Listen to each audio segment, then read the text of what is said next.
जय विंध्याचल मैया की।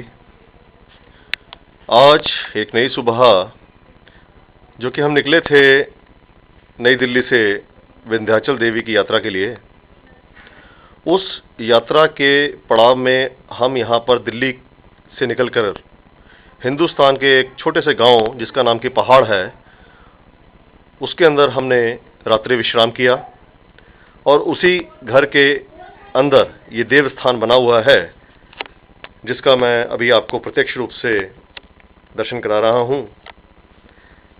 ग्राम निवासी प्रभु के अंदर बहुत आस्था रखते हैं और उसी आस्था के अनुरूप भगवान शंकर, माँ जगदम्बा, माँ काली इत्यादि तमाम देवताओं को यहाँ पर उन्होंने स्थापित किया है। कल दीपावली का शुभ अवसर था और उसी अवसर पर यहाँ पर जिस प्रकार भी इनके पुराने संस्कार चले आए हैं, उन संस्कारों को निभाते हुए इन्होंने दीपावली पूजन किया। इस पूजन के उपरांत मैं इनके घर के आपको प्रत्यक्ष रूप से दर्शन कराने के लिए दूसरे स्थान पर लेके जा रहा हूं। श्री गणपति जी, हिंदू संस्कृति के अंदर भगवान गणपति जी की स्थापना की जाती है। रोशनी की कुछ कमी है, इस करके यहाँ पर शायद उतना प्रत्यक्ष रूप से वो ना दिखाई दे। और हम आपको एक अद्भुत चीज को दिखा रहे हैं। दिल्ली के अंदर आपने इस प्रकार का आग का पौधा नहीं देखा होगा, और ये वो आग का पौधा है जो कि पौधा ना कह करके हम इसको एक वृक्ष का नाम दे सकते हैं। भगवान शंकर का अगर कुछ अति प्रिय फल होता है तो वह आक, भंग और धतूरा। उन्हीं तीनों में से एक ये आक यहां पर एक वृक्ष के रूप में दिखाई दे रहा है। दिल्ली के अंदर अगर हम आपको दिखाएंगे तो वह छोटे छोटे पौधों के रूप में, वो भी एक मौसम के अंदर जंगल के अंदर जहां पर गंदगी फैली होती है वहीं पे ही दिखाई देते हैं। मगर यहां पर मां तुलसी के साथ में ये आग का वृक्ष यहां पे दिखाई देता है। इसकी बहुत महत्वता बताई गई है हमारे हिंदू संस्कार के अंदर। कहते हैं कि किसी भी प्रकार की अगर कोई बीमारी जिसका औषधि नहीं मिल रही है और उसमें कोई तांत्रिक परिबंधन भी कर दिया गया है, तो उस तांत्रिकता के किसी भी कष्ट क्लेश को दूर करने के लिए अगर आक महाराज जी की जड़ में आकर के इनसे प्रार्थना की जाए और इनसे कहा जाए कि प्रभु आप इस असाध्य रोग को अपने पास रख लीजिए और मुझको बिना रोग के यहां से जाने दीजिए, तो वह उसकी प्रार्थना को स्वीकार करते हैं और किसी भी प्रकार का असाध्य रोग अपने पास रख करके उस प्राणी को निरोग्य करके उसको घर पे जाने देते हैं। तो ये आग का वृक्ष, और ये हमारे सज्जन श्री शुभम जी जो एक बार दिल्ली में हमसे मिलने आए थे, इस वक्त यहाँ बैठे हैं। ये दिखने में तो छोटे से प्रतीत होते हैं मगर बहुत ही कलाकार इंसान हैं। इतनी छोटी सी उम्र के अंदर ये 10 पहियों का ट्रक को भी ऐसे लेके चले जाते हैं हाईवे के ऊपर, जैसे कि बड़ा से बड़ा ड्राइवर भी उस काम को करने में सक्षमता से काफी अधूरा रह गया हो। तो ये हैं शुभम जी, और ये शुभम जी की बाइक जिसके ऊपर ये घोड़े के समान यात्रा करते हैं।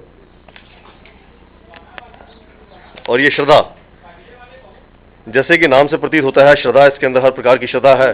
कल से हम इनके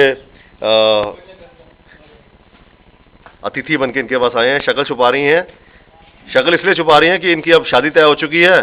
आखिरी दिवाली थी इस घर की, अगली दिवाली अपने घर में मनाएंगी और ये बड़े प्रेम के साथ में भोजन इत्यादि का प्रबंध कर रही हैं कि हम जैसे जो अतिथि यहाँ आए हैं उनका आदर सत्कार सुचारू रूप से हो सके। और ये गांव संस्कृति के अनुसार चूल्हा चल रहा है। आप देख रहे हैं दिल्ली में तो इन चीज़ों का अभाव सा ही हो गया है, क्योंकि हर जगह पे गैस, और गैस के बाद अब पीएनजी यानी कि पाइपलाइन भी बिछ चुकी है, वहाँ पे इन चीज़ों को नहीं दिखता है। गांव की संस्कृति को मैं प्रचार भारती मीडिया के माध्यम से और अपने सही पार्टनर यूट्यूब, गूगल के माध्यम से तमाम दुनिया को ये दिखा रहा हूँ कि हमारी संस्कृति के क्या रूप हैं। गाँव की एक ग्रामीण लड़की चूल्हे के ऊपर भोजन इत्यादि बना रही है। और अब मैं आपको दिखाता हूं कि गांव संस्कृति के अंदर किस प्रकार मेहंदी का एक रिवाज होता है। आप बैठे। दोनों हाथ आगे हैं। तो अभी त्योहार है, कल दिवाली गई है, और इस दिवाली के बाद में इस प्रकार इस लड़की ने मेहंदी की रचना करी है। कुछ समय पहले भारत का एक प्रमुख त्योहार यहां से गया है जिसका नाम था करवा चौथ। उसके अंदर हर विवाहित या अविवाहित स्त्री भी जो कि पति की कामना करती है वह अपनी हाथों में मेहंदी की रचना करती है। वह त्योहार तो जा चुका है, मगर यहाँ ग्रामीण इलाके के अंदर इस पहाड़ नाम के गांव के अंदर ये प्रथा है कि दिवाली के अगले दिन इस प्रकार यहाँ पर मेहंदी रची जाती है।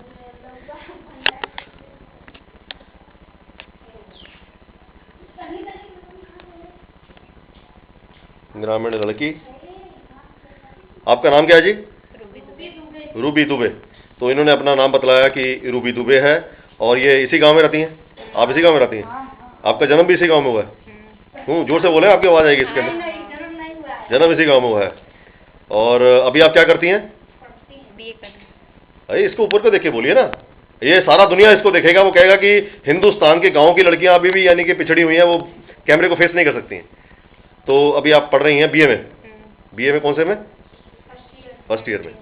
तो आपने जो मेहंदी लगाई है ये आज कोई विशिष्ट पर्व है या अपने शौक के अनुसार लगाई है? अपनी दीदी के यहाँ जा रही है। बताइए बताइए, क्या आपने इसको शौक से लगाई या कोई पर्व है? शौक से लगाई है।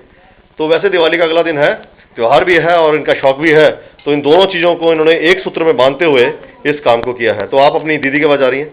कहाँ पे जा रही है दीदी के पास? गुड़गांव, नुआओ। अच्छा, ये आपके आसपास कोई गांव होगा? मिर्जापुर। मिर्जापुर में आपकी दीदी है। दीदी कहे तो बहन, बहन कहे तो आपकी दूसरी मतलब सिस्टर, शादीशुदा है? अच्छा, वहाँ उनकी शादी हुई होगी।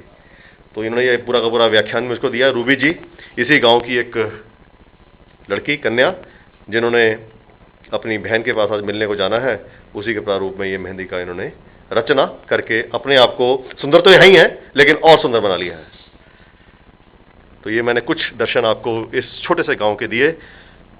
अगला जैसा भी कार्यक्रम होगा वह हम सुचारू रूप से आपको बतलाते रहेंगे। मिलते हैं ब्रेक के बाद। जय विंध्याचल मैया की।